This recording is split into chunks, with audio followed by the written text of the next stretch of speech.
And I have the pleasure of introducing two really important people during the course of the next 2 hours. And I'm going to start with the first one, which is Renee Gosline, who's the Xantos Chair Assistant Professor at the MIT Sloan School. She's been named one of the world's top 40 business school professors under 40, as well as an MIT Iron Professor, just like Iron Chef. We have Iron Professors here at MIT.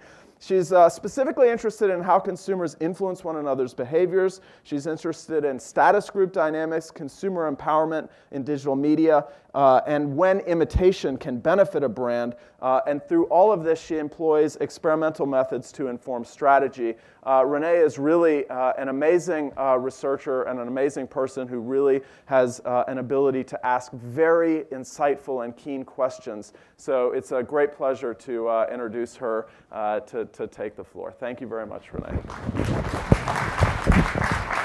Thank you. Thanks, Sinan.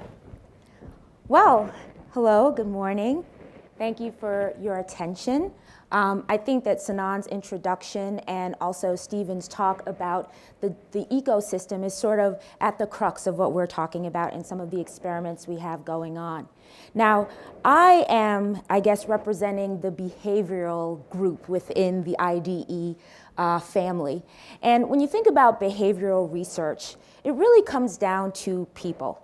No matter how big the data, no matter how digital we get, ultimately we're dealing with individual behaviors.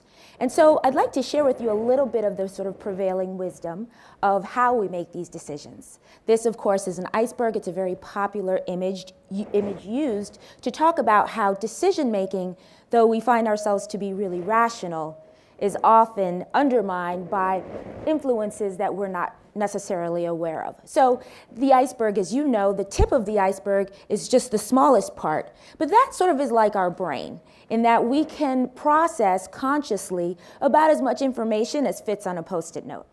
So you are consciously hearing me say Post-it note, and you are consciously seeing me move to one side of the stage. But then, of course, we fortunately are endowed with a supercomputer, if you will, in our brains, where the bulk of the work is done by something akin to the NASA computer. And that's why you don't sit in your chair right now saying, heartbeat, lungs, please breathe, right? Which is fortunate for us because we could get nothing done during the day. But the other thing is that your non-conscious mind may be noticing things that you think aren't particularly important. For instance, you might be noticing that I'm a woman or that I'm a black woman. And you may be noticing that I have this mic pack on me, and my being a professor at MIT may be affecting how you receive everything I'm saying right now. And so these non-conscious influences are really important because though we find ourselves to be rational people, they really shape the way we make decisions. And so when we think about behavioral research and the research we do here at the IDE, we're trying to understand how these individual decisions on a grand scale are shaped by a variety of social factors. For instance, social networks, as Sinan just talked about, experiments that understand how we influence one another within our social groups. Or perhaps social status. As Stephen mentioned, I want a BMW because it's a great car, but also maybe my neighbor doesn't have one. And it makes me feel better about myself. The technology medium, right? Understanding this digital ecosystem, how we're viewing, and this technology is sort of serving as a conduit for us. And it's on with us all the time. We've got multiple screens, we've got people pinging us, connecting with us, and brand associations. Ultimately, in this behavioral group with regard to marketing, we're trying to understand how you and your company and what you stand for affects all of these decisions. And that's much of the work that we're putting in. So I want to talk to you briefly about some behavioral science that we're doing here at the IDE. And then I'd like to highlight two projects with two of our wonderful partners, Suruga Bank and BMW. So just to give you a quick overview of some of the projects, I'm working on this with Jeff Lee, who is a postdoctoral research associate here. And we're looking at something we've called the status paradox. Now, these pictures represent products that you can buy today. BrainAge is a concentration training program that purports to help you do mental calisthenics to help you become more intelligent, which of course no one here needs, but it is out there and available if you want to gift someone. Of course, you may be familiar with Rosetta Stone, which claims to help you learn a language through these digital sort of programs and training. And then there are financial training products, right? Everything from how do I do my taxes, to how do I balance my budget, to how do I more effectively run my business. So let me ask you then, you can buy any of these, but if you were to buy, for instance, the brain training or the language training program, the identical product, but in one condition, I randomly assigned people to receive that product with the MIT name on it. And in the other condition, I randomly assigned people to receive it with the University of Phoenix name on it. Would that affect their performance? Which would you rather choose, and why? Similarly, for the financial training, what if I gave you this program, but in one condition, it had Charles Schwab on it, and in the other, it had Bank of America? Would that change your preferences? And would it change your performance? Well, quickly, I'd like to show you that if you thought, well, I'd prefer the one with MIT on it, not only are you correct, because you should, but also you are consistent with the vast majority of people in our research. And in fact, for example, when using a product with the MIT name on it, people felt better prepared, right?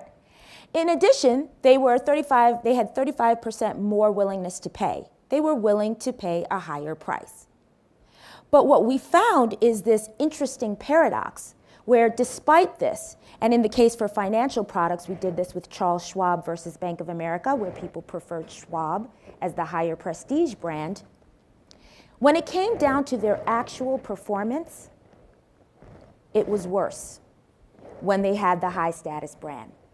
Now, in the interest of time, I'm not going to get into all of the details, but if this is interesting to you, and if satisfaction and performance are relevant to you, and really who is it not relevant to, these are interesting things that we need to be thinking about in the behavioral science realm.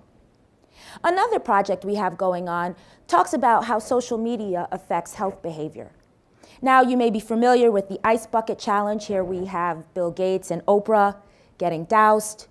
Or perhaps you're familiar with the It Gets Better campaign, which is meant to reduce suicide amongst LGBT youth, seen here by Lady Gaga and President Obama.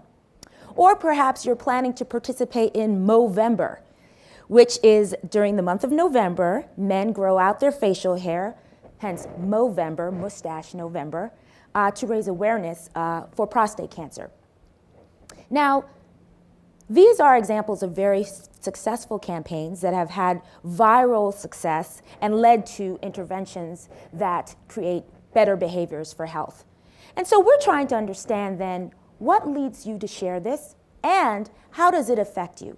For instance, if there were a disease called Carlson's disease and we depicted patients with high power poses, you may be familiar with power pose research, high power poses versus low power poses versus neutral. How would it affect your behaviors, your willingness to share, your willingness to donate? Well, interestingly, research shows that in the middle, these sad, low power, pitiful, if you will, representations of patients lead to higher donations and support amongst non-patients. But for the patients themselves, these same sad, pitiful representations lead to lower levels of self-efficacy, right? So we may have a paradoxical effect on raising money and getting support and sharing those videos and things of that nature, and what actually makes those patients feel better and more likely to do things like follow doctor recommendations and ask for consideration in accordance with their conditions. Lastly, I'd like to share with you something called social TV. Now, this is a screen cap from The Real Housewives of Beverly Hills, which I'm sure none of you has seen. Nevertheless, it is a reality show, and it happens to be on Bravo, but what you're seeing here is not just a screen cap of the program, but you're seeing tweets pop up on the program from people who are fellow viewers during the show. Now, this is an increasingly common phenomenon, very consistent with this notion of the digital ecosystem. Because not only do you have multiple screens, you now have multiple screens within screens for people who have multiple screens. But what also is interesting here is, now this is taking place on Bravo, NBC, the Discovery Channel, the Travel Network, a variety of channels, the Oprah Winfrey Network, Oxygen. What you're finding here is that these sentiments of these other viewers may be affecting your own sentiments. And so we're interested in understanding how social TV can influence need states. For instance, there's a program called Naked and Afraid on the Discovery Channel. They send two people off to survive naked and afraid on a deserted island. My husband put me onto this show. I take no credit for knowing this. But they do this tweets thing. And the question is, does that affect or change your need states? And does that affect then your willingness to pay for the brand that is advertised during commercial break? We know, for instance, that if you induce need states where people feel vulnerable, they have a higher willingness to pay for items that make them feel secure, whether it be clothing and blankets or financial planning products. So how is this affecting need states? And how is it affecting attention and encoding? Are you less likely to sort of look away and go to the bathroom during commercial break because you're reading multiple things at the same time? Are you more likely to engage by tweeting on this show while you're reading tweets from others?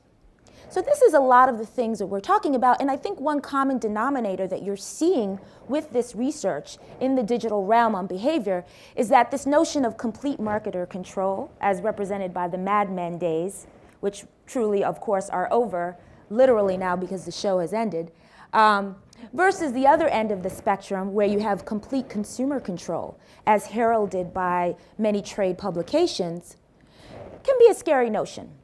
On one end, as a company, you no longer are pulling the strings, you're no longer Geppetto. On the other end, when consumers are left to their own devices, we know that they can do some pretty shocking things. And so what we're trying to understand from a strategic standpoint is how you can actually accept and understand these changing dynamics and then be involved in co-creation where you can understand that behavioral insight is perhaps more important than ever because consumers are co-creating, they are partners in how this brand is being developed and perceived. So last year I talked to the audience about stories, and we talk about narrative structure, but they really are just basically stories, not unlike Once Upon a Time when we've heard this as children. But the really interesting thing about stories is they affect the way that our brains work. The same information delivered in a narrative structure leads to a higher level of encoding, memory, and retrieval. This is why you see lots and lots of examples about stories being used strategically and effectively, right?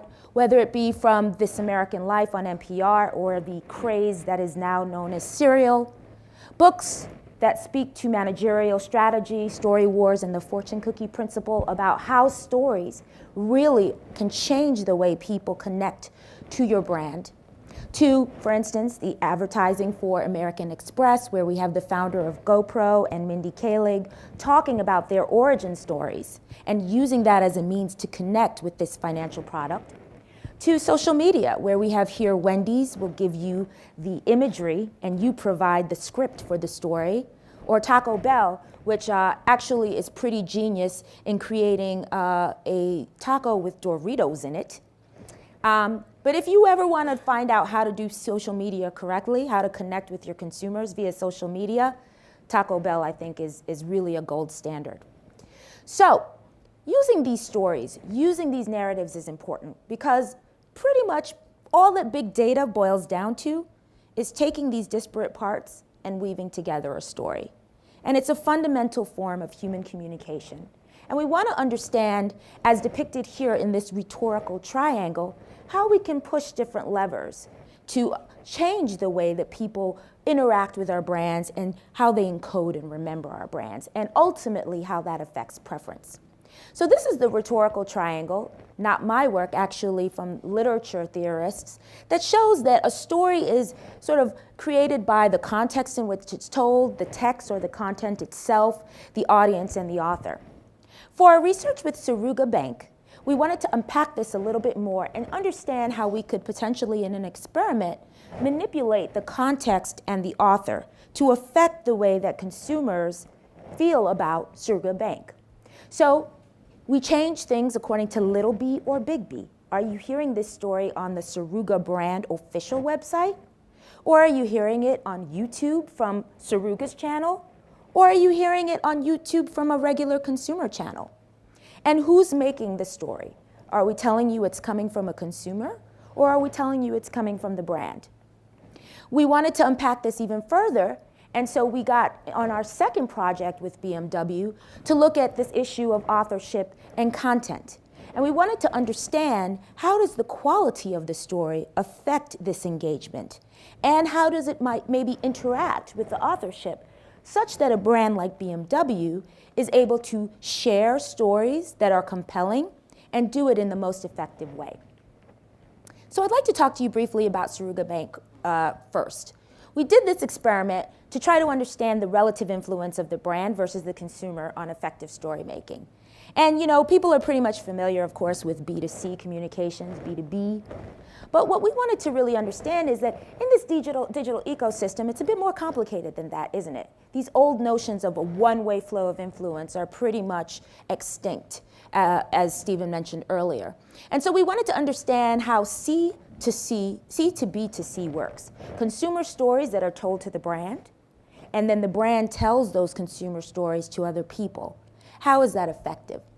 So one thing that we learned from this is the question, who is the author, seems pretty simple, but is a little bit more complicated than it appears. For instance, if I ask you, who is speaking to you right now? You would say, Renee. Not a difficult question. However, in the world of social media and online media, it's actually a little bit more complicated than that.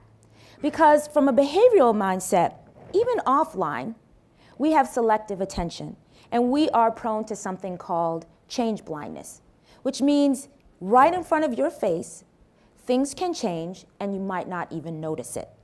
And when you think about then moving this online, where there are banners, pop-ups, videos, all these things going on, we may be even more prone to this. So I'd like to show you an example of this, hopefully the video will play, about change blindness in an offline setting so you can understand what the process is. Do I need to press something?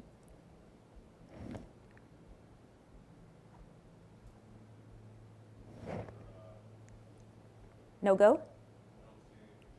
Okay, well, we having, see, that was a test. No, actually, what happens here is when I show the change blindness video, it's not working today, but what happens is you have a student speaking to a person, asking this person for directions. And while they're speaking and the person is giving the student directions, people come by and they're holding a door, and they pass in between the two. And during the course of this door passing, the student gets replaced with another person. And the person giving directions continues to talk to this student, not realizing that they're speaking to a completely different person. This has happened on the streets outside in Cambridge. This has happened in laboratories where you report to participate in a study. You come and sign up. The person says, hang on, let me get a form for you to sign. Bends down beneath the desk, and a completely different person comes up, and they don't notice. Now, this is less likely to happen because I'm on a stage and we don't have enough going on. And perhaps I'm unique in my look. I'd like to think so.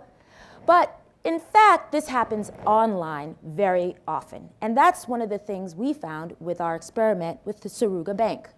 That who is telling the story is a function of where the story is being told and who's featured in the story.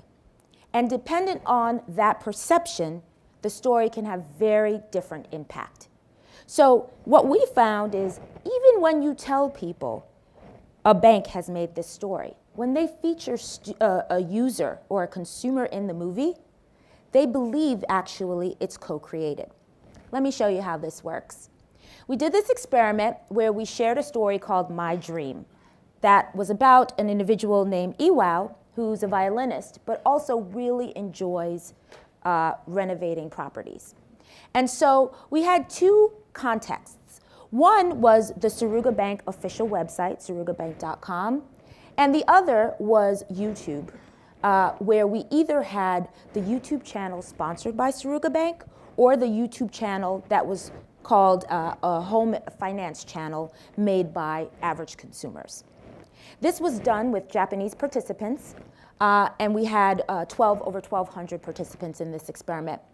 So we manipulated the medium, and we also manipulated the authorship. We told them that this video was either made by Suruga or by the consumer. Now, what's interesting here is that perception is reality, and that people are prone to what is described as change blindness or selective attention online, where even though you manipulate certain things, they have a likelihood to believe that there is co-creation involved when the story is being told on the Suruga brand website featuring Iwao. So here we have the brand's official medium and a story featuring a consumer. And it leads to this perception that this story is co-created by both. That's good news, because in this era of lack of marketer control, you do still have control over having a website. And you can take these stories featuring consumers, but feature them on your website such that both is perceived as the author, which is positively related to a concept called narrative transportation, which is how compelling and engaging you think the story is, and ultimately behavior. We had them do a task, they had 100 points, and they could allocate those points to different brands. And the points allocated to Suruga Bank benefited when both were perceived as the author. Why? When people perceive this as made by both versus made by Iwao the consumer versus made by Suruga the bank, there was a significantly higher degree of perceived authenticity from the story when it's made by both, when it's a co-creation of the brand and of the consumer. This authenticity measured by agreement with several scales, including this was an authentic story, a real life story, and a genuine story. Now this is a structural equation model here, so we have held constant these different paths. And so this ultimately is the story that we gleaned from this research with Suruga Bank. Co-creating stories, and even if they're told on your official website, can be very powerful to increase this perception of authenticity and the persuasiveness of the story, and ultimately preference points for the brand. I'd like to talk next about BMW, and I'd like to briefly hand over the microphone, or the stage rather, to Sebastian Schwiening, who is my partner from the BMW company. Please welcome Sebastian to the stage. Thank you. So, good morning from my side. So, unfortunately, another BMW guy on the stage, but again, it's as well no sales pitch here.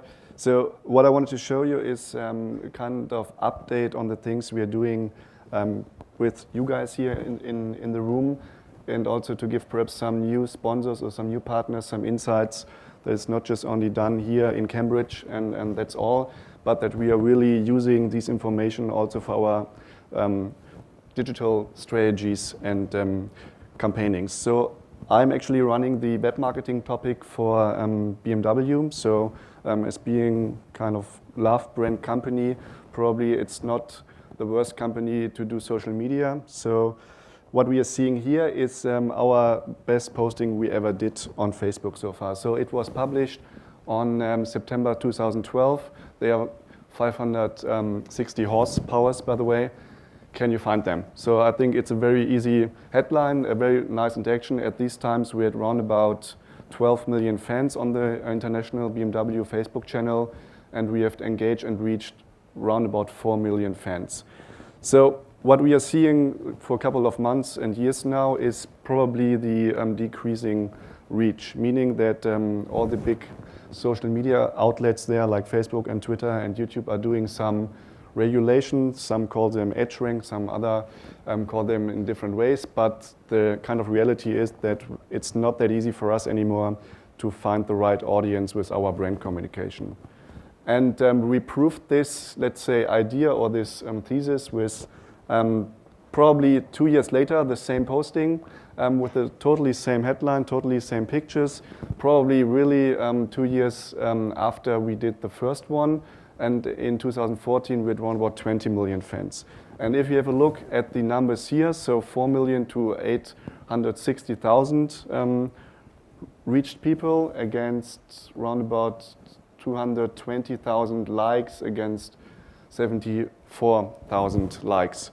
So what we can see, of course, and I think this is probably holds true for every big company on Facebook or big brand page on Facebook, there's a totally decrease of reach. So on average, we are seeing nearly around about 2% that is reached by our daily postings on average. And if you want to add or reach the other ones, well, you can spend some media budget. So for us, I think this is a kind of interesting overview on total the potential daily reach across every BMW social media owned channel is round about nearly 30 millions a day, which is probably a very nice and interesting daily reach. If you compare this to the potential against the actual reach, slightly different. So on average, we are reaching on a daily basis 2 million fans, which is still a good number, but against a kind of nearly 30 million fans, it's just only a very small proportion out of it. What you can see here, Instagram, because they haven't integrated any edge ranks so far, because they are new and they want to first add some new users and customers, but then after being bought by Facebook, I think it's just a question of time once you can also find some edge ranks and also some media budget outlets there. So in total, I think this is a status quo from a perspective if BMW as a brand is communicating and sending the messages via our official brand channels. Of course, we are interested in doing this over the couple of next years ongoing, but what we have identified together with the MIT is that it makes also sense to rethink the way how BMW is communicating on social media, not exclusively as brand speaking, but also as a co-creation approach.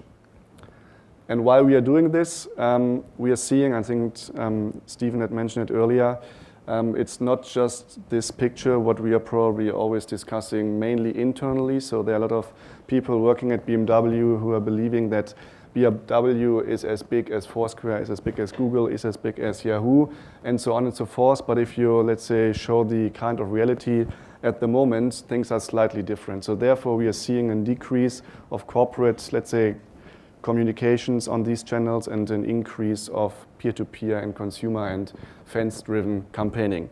Therefore, we also rethought our social media strategy based on the results we have seen so far with the MIT.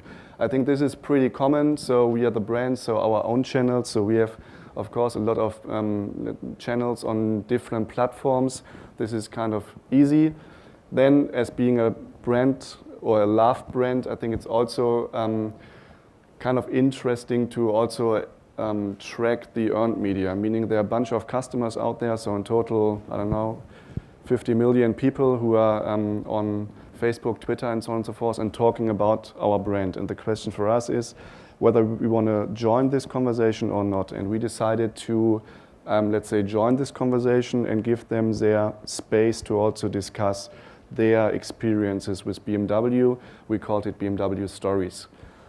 What we are seeing here is probably the strategy we invented before we've teamed up with the MIT. After teaming up with the MIT, we tried to channelizing a little bit more these, let's say, earned channels and wanted to kind of channelize it to our own channels, meaning that there's a serious strategy behind. So we have a bunch of people working on these topics, meaning that they are in conversations with all these bloggers, with all these YouTube creators, with all these opinion leaders, and ask them for projects and cooperations. I think the sponsorship and also the influencer marketing is not pretty new for BMW, but the new thing here is that it's not the Tom Cruise VIP status, it's more about YouTube creators and so on. So therefore, we decided to identify 4 different types of influencers within these social media channels and within the digital space. So it starts pretty easy with the C and D influencers, meaning that is an average BMW customer or fan that is owning, for instance, a BMW 3 Series and has, I don't know, 20 fans on Facebook and 35 followers on Twitters. There are some other, let's say, more influential persons with up to 10,000 followers who are very, let's say, common for, or very, let's say, famous for a specific type of photography or specific type of technology, blogs, and so on and so forth. And with these guys, so the smaller groups, C and D, we decided to do some micro-campaigning, meaning that we invented the hashtag BMW repos or BMW stories and asked these type of customers and fans to upload and hashtag their images and pictures of our products on their own channels. And as a kind of revenue model, we are going to give them a like from BMW. And I think this sounds kind of silly, but imagine you are a hardcore BMW fan with 50 fans on your private channel, and then there's a big company from Germany that gave you 1 heart on Instagram, and the reach is from 50 to 100,000 likes or whatever. I think this is pretty amazing, and we are seeing a lot of fan love, as we call it, on these channels. So we are seeing from time to time some screenshots that have been taken from our interaction that BMW has liked my pictures, and it is again re-uploaded on their user profiles. And if we are, and our agencies and our, let's say, people working at BMW, let's say, very happy with these pictures, we ask them for re-uploading via our official channel. So this is another kind of 10 seconds of fame, as we call it. So we ask very, let's say, beautiful taken pictures for re-upload on BMW corporate channels. And this is, again, this is the next level. Instead of just only giving 1 heart on Instagram from BMW, the next step for us is to upload their pictures on our official channels. I think this is kind of, let's say, common at the moment. So we are doing it nearly on a daily basis. So from reposts to BMW challenges, so some micro challenges like upload 3 pictures of the new 7 Series, for instance. I think this is easy. Another one is what we are doing also with D&C influencers in the last few months is to identify non-petrol heads in Instagrammer, meaning that we are seeing the trend that, of course, also from a product substance side or point of view, we are launching totally new types of cars that are not probably aiming the normal BMW customers. So for instance, some family cars and so on and so forth, and therefore we're also trying to identify new customer and target groups, also in the terms of communication and target groups. So therefore, we developed a kind of micro-campaign, meaning that we have identified 10 Instagrammers that are very famous for their style of taking photos on Instagram. So some of them are just only using an iPhone, some of them are doing it, I don't know, with other devices, but they are not real kind of real photographers, but they have a huge reach on Instagram, up to 10,000 followers. And we invited them to LA to shoot our new BMW X6 model, meaning that we asked them, we will fly them to LA, and then you can get the car for 2 days, and please show us your, let's say, kind of vision of our car. And the kind of deal was that they have been asked to upload these pictures on their channels, and of course saying that it was sponsored by BMW, and then that we can also use these type of pictures for our official brand channels. And I just have some of the examples with me here, what the outcome was. And if you have a look at this one, so this was one of the so-called D-influencers, so up to, I think, 5,000 fans on Instagram. It was only taken by the iPhone 6. So probably this could also be, let's say, used for the recent iPhone 6 campaign. I think it's also here in the States, so just only taken with the iPhone 6. And it's totally different from the look we are producing as a brand communication artwork. But if you have a look at the engagement rates of these pictures against our photoshopped artwork, which is mainly used for print campaigning, it's probably a little bit better in terms of dedicated purpose-built online communication. I think this is one example. Here's another one. So from Eva, which is who is also, I think, based in the Boston area and has 300 followers before our campaign. Then we uploaded her pictures on our official channels, and now she has around about 10,000 fans on their private channels. So also kind of win-win solution. So we get a lot of good content and a lot of dedicated purpose-built content for our channels on Instagram for free, so to speak, and the participants will also get some new fame and reach. Here's some others, so very lovely pictures from my point of view, so on totally different interpretations of the X6, also in comparison to our own, let's say, BMW created pictures.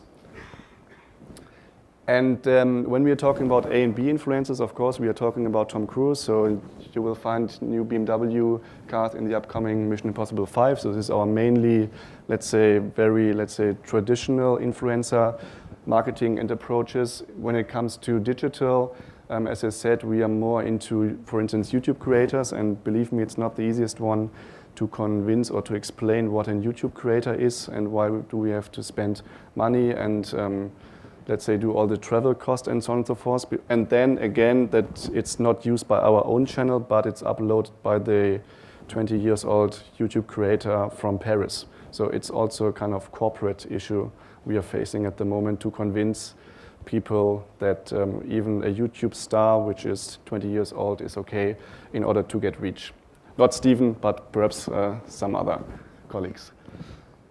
What we have did in the last few months is to team up with the Slow-Mo guys. I don't know who of you have already heard about the Slow-Mo guys. It's an UK-based channel on YouTube with more than 5 million subscribers. So totally, I think by factor 10 more fans than we have on our YouTube channels. And they are doing anything with cars. So they are no petrol heads, they are no into connected drive, they are not interested in getting the most efficient engines and so on and so forth. But what they are doing is they have really, really slow motion cameras and are capturing and shooting everything in really slow motion. So I think their cameras are taking 30,000 pictures per second, and therefore you can imagine what you can do with these type of cameras. So no automotive stuff, but some other stuff like playing soccer and then the ball hits your face and so on and so forth. So up to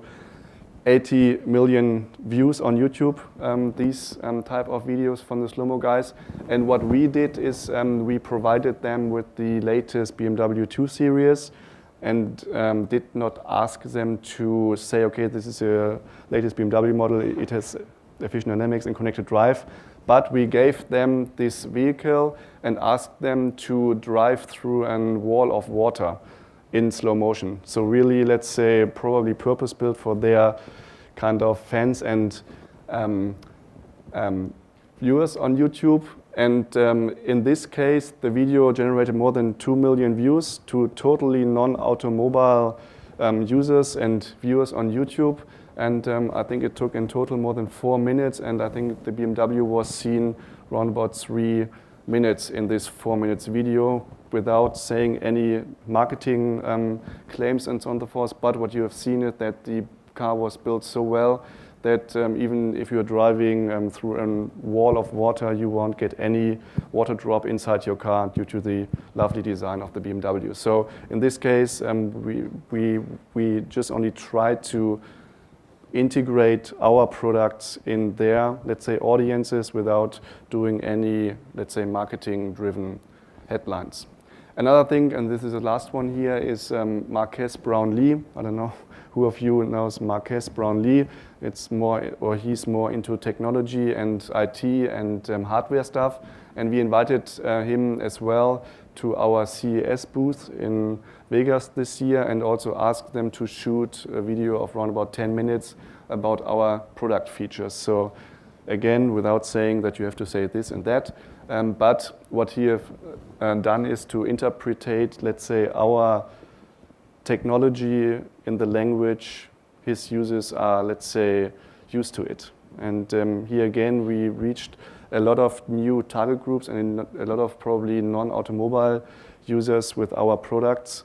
And yeah, again, this is based to the outcomes we have seen with René and team, that it makes sense to not only focusing on brand-generated content, but also use the co-creation, authorship, and also to give other, let's say, non-official BMW guys the voice to talk about our brand. And I'm not quite sure, do you jump on again? Okay, then thank you very much. Thank you, Sebastian. Sorry, guys, I'm back, but I will just wrap up the experiment that we did with BMW to give you more flavor of the behavioral research we have going on at the IDE. As Sebastian mentioned, we gleaned from our first study this idea that co-creation could be essential for narrative transportation, and that people derive more authenticity and benefit from stories that appear to be sort of a joint creation as opposed to simply marketing or even simply made by the consumer. And so there was an interesting article where Stephen and Sebastian were interviewed about the BMW stories that actually BMW has implemented. So for this second study, though, we wanted to be more explicit in understanding how co-creation, or in this case, authorship of both, affects the way that these stories work. And so what we did is we tried to understand whether this authorship source and the quality interact. You can imagine, for instance, that a story that appears to be too slick is perceived as less authentic when coming from a consumer. Is that a good thing? Is that a bad thing? Or perhaps something more grainy coming from a brand might appear more authentic. When do we find this interaction? And it's important because we have expectations that affect our evaluations. Behavioral science, for instance, shows that we can have real experienced differences based on these expectations. For instance, in experiments, people who used pens with the MIT logo on it felt smarter. So be sure to pick those up before you leave Cambridge. Or in another experiment, wine, the identical wine, in one condition with a label that said the wine was from France versus another condition where the wine was from North Dakota, people were randomly assigned to these two conditions, and they found that the same wine with the French label was more delicious, but they also found that the food that they ate with it was also more tasty, and hear this, they found that the company was more charming.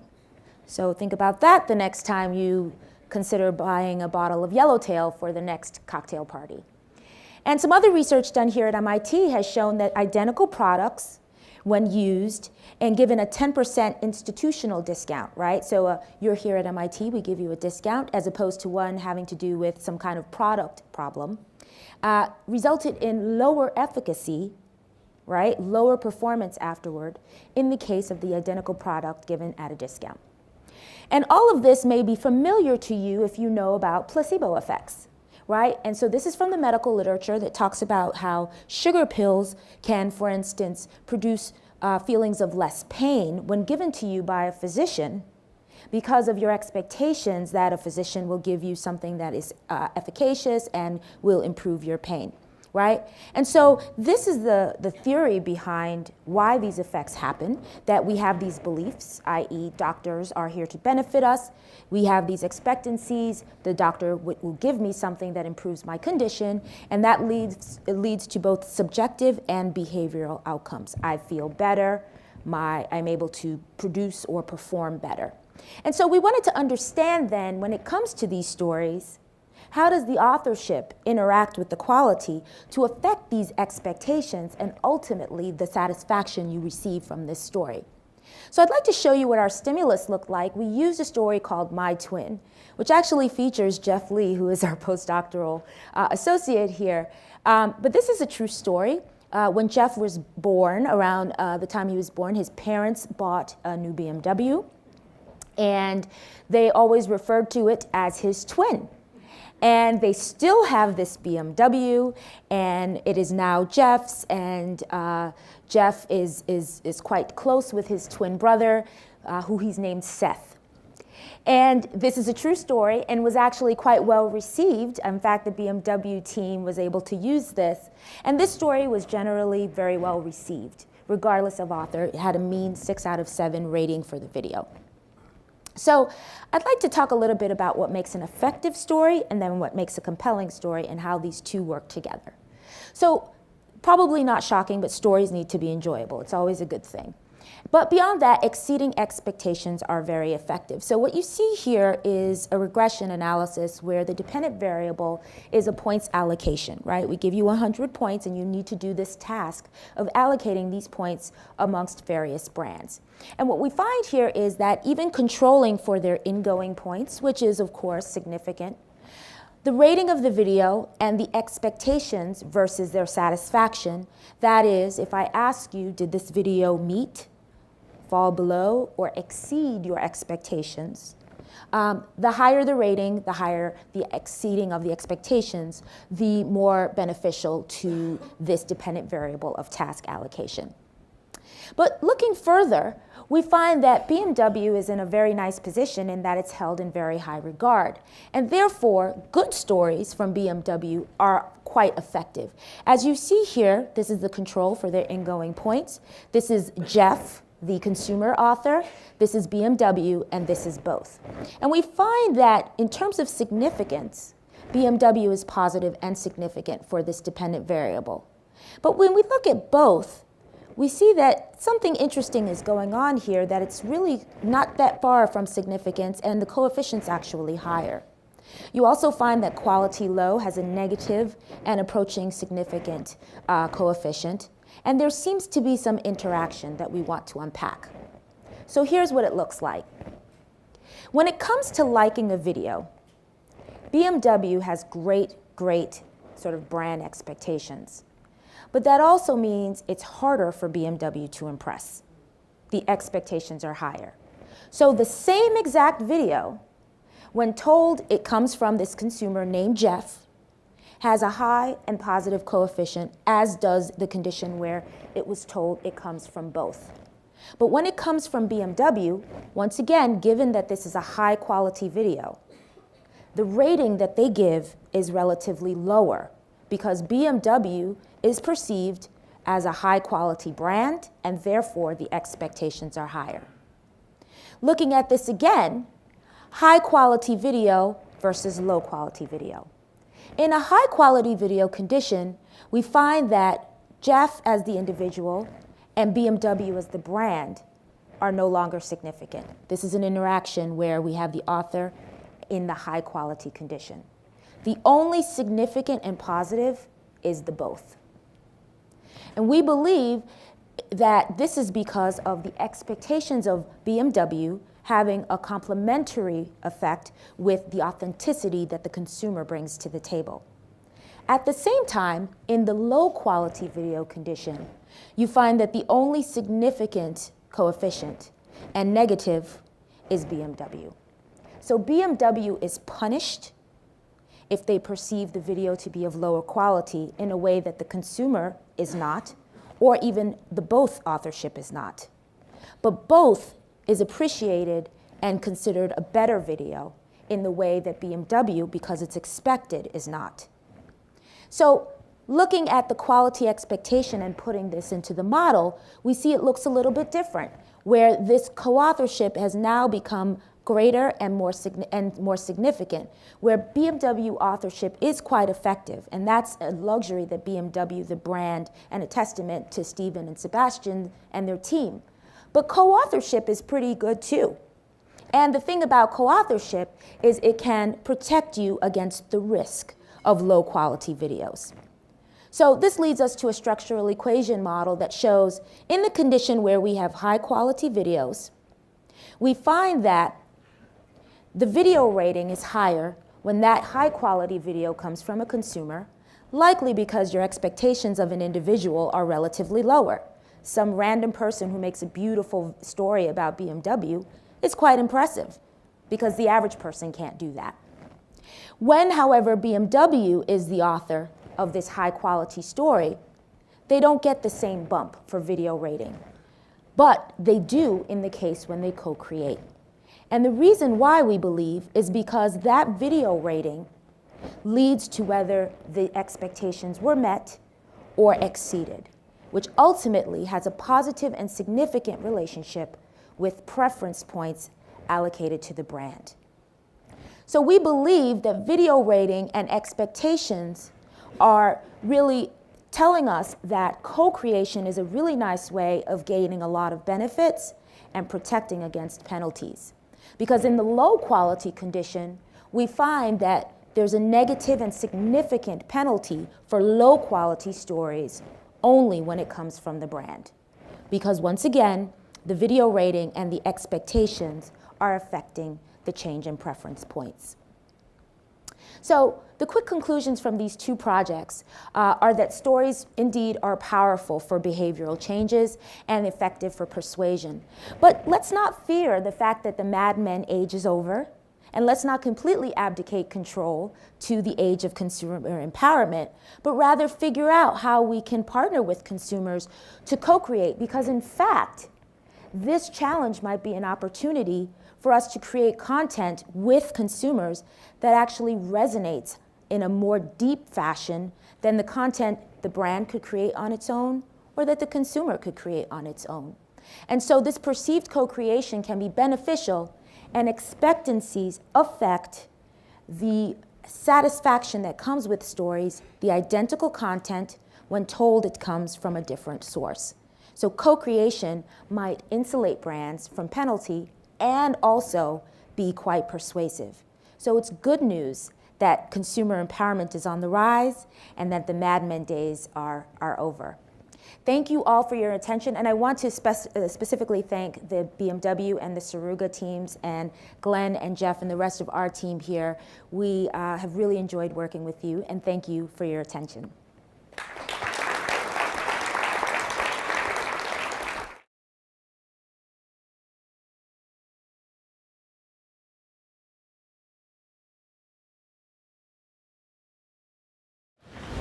Next up, we have Glenn Urban.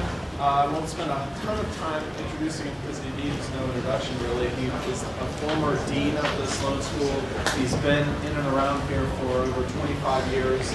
He co-founded with Eric the Center for Digital Business, which was the precursor to the IDE. And he's just one of the shining leaders of marketing research over the last 30 years. You can't hear me? Okay, better. Now that my 2 minutes are up. All of the things that you heard from Eric about Glenn are true. I'll let him get up and talk a little bit about the role of the complementarity between TV and social media. Glenn? Thank you. Well, we heard a lot of exciting things about social media, and it's been great working with Renee and Jeff and BMW and Suruga Bank on storytelling. But we have had one other issue that we've spent a lot of attention on, and that is new media versus old media. So kind of social media versus TV. Is TV really done? We're dropping it out, or is social media going to replace it? So I wanted to kind of share with you a project we're just beginning. And the reason I want to do that is I'd like to get feedback from you. And we may not have time in this little 10 minutes to get a lot of feedback, but I'd like to invite you to grab me at lunch because I'd like your ideas, particularly people who have worked in both media. So if you've been here before, we did a study over the last 3 years with General Motors, a big study, 15,000 respondents in US, China, and Netherlands. And what we were trying to ask was, if you have exposure and engagement, what is the impact on consideration and purchase of TV exposure or social media exposure. So we actually took people and we're looking for causation. We're not looking at audiences and cost per engagement. We're looking at if you engage, how much behavioral change do you get in terms of considering Chevrolet. And we did this in a controlled panel setting where we did pre-measures, then post-measures, and we gave you a stimulus in between. The TV was via a simulated TV show of House. You watched part of House. And then there were commercials, one of which was for Chevrolet, conditioned by the kind of car you're interested in. For Facebook, we used a new technique developed here at MIT by some of my computer science RAs, where we put in a web extension. Because you're part of the controlled experiment, you downloaded your web extension, and when you went to Facebook, we controlled what you saw.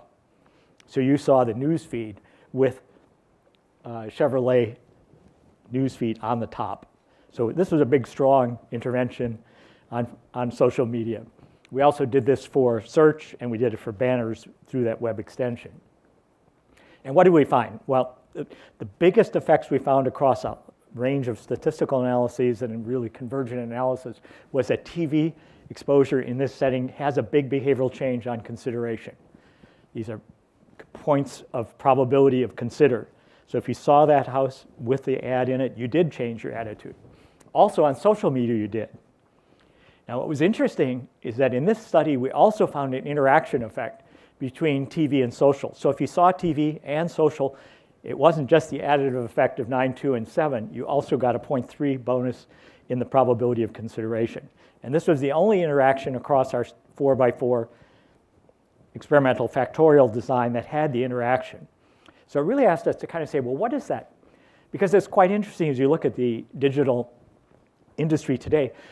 Most companies are making digital decisions with one agency or one organization, and they're making their traditional ad budget decisions with another. So they're separated apart. It's kind of like, well, that's the dying one, and that's the dull one. And here, 40% now of our budget is in digital. That's where we should be putting kind of all our money. And this is saying, well, something's going on here. TV is still live, and there's a synergy. So what we are beginning now is a new project to try to explore what is this synergy and how can we change it. This is a project that is supported by MassMutual Financial, and we're just beginning it, and I want to share the design. So we kind of said, there are 3 ways to get synergy. In the actual study done by the GM project, there was no design synergy. You just saw a TV exposure, traditional TV Chevrolet ad, and you saw a traditional Facebook posting at the top of your newsfeed. We said, well, how could you build this synergy? Well, one thing to do is to use the same creative strategy in both. So what you put on TV, you carry over and you amplify the creative strategy on your social media. Another one is to actually link it, to have explicit links from the ad to the social media and feedback across those to try to get that synergy. So what we're thinking is having 3 experimental conditions in a sample, in this case, again, a control panel, 3,000 people. The base one will be a current MassMutual ad, which we call Flipbook, and their current existing Facebook, which is not Flipbook and is not the pictures. Let me show you the Flip ad first.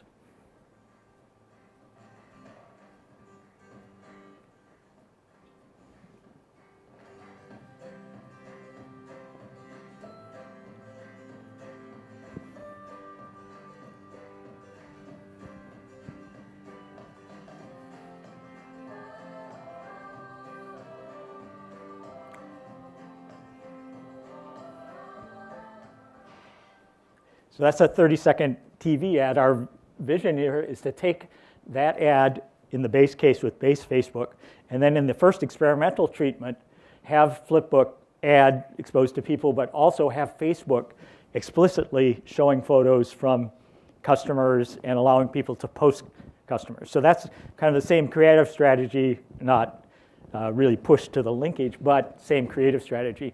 And the last condition we were considering is at the end of the Flipbook TV ad, we have a headline and link to, in this case, Pinterest, to post your pictures. And if your picture is voted as the best picture from Pinterest voting, you then will have that ad, that picture reinserted in next week's ad for MassMutual. and you will win a $1,000 prize and free financial advice. And then on the Facebook side, it links to Pinterest, so you post your picture, you vote for others, you comment on it. And we're potentially envisioning this also to be grouped by micro-communities, so people who are just having children thinking about retirement will be part of a community that builds trust. Those who are, for example, saying, I want to retire early, will be part of a micro-community and looking for trust, so they're willing to post their pictures. So that's the ideas. We're going to measure pre-post, test control, the awareness, attribution, brand image, transportation, the kind of measures we used in the BMW studies, and we'll rotate the exposure so we can get the first impact versus the second impact, and we can also get measures of one stimuli alone versus the pairs. Usual analysis, statistical, with the ANOVAs and regressions and structural equation. We would then confirm this by an actual market test, where once we have this, we would get people recruited to the social media, and half of them would see this new design versus the old design. So that would be a market experimentation test. So just quick update as we're doing this. I don't know if I have 1 minute left, David, or not.